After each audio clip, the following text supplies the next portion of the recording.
Update news. 18 वर्षांच्या संघर्षाला यश, नगरसेवक देवीदास अराठे यांचा सपत्नीक सत्कार।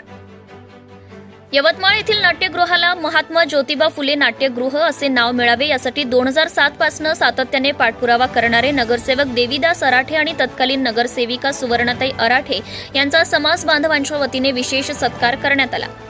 देवीदास अराठे यांनी 2007 मध्येच नगर परिषदेत नाट्यगृहाच्या नामांतराचा ठराव मांडला होता। अखेर प्रदीर्घ प्रतीक्षा 18 वर्षांच्या सातत्यपूर्ण पाठपुराव्यानंतर अखेर या प्रयत्नांना यश आले।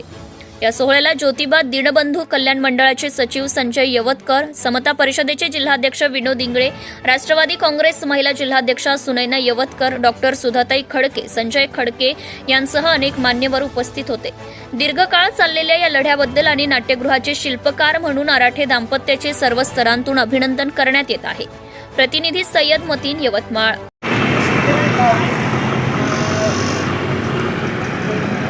काका आणि सुवर्ण काकांनी जे काही प्रयत्न केले आहेत 2007ला जे ठराव पारित केला होता की सभागृहाला महात्मा फुलेंचं नाव द्यावं, त्यासाठी त्यांनी जे काही प्रयत्न केले आणि एवढ्या दिवसाची प्रतीक्षा करत त्या सभागृहाला नाव मिळालं आहे। त्या तात्पर्याचे आम्ही सर्व समाज बांधव आणि महिला त्यांचे स्वागत करतो। Subscribe now and press the bell icon. Never miss an update.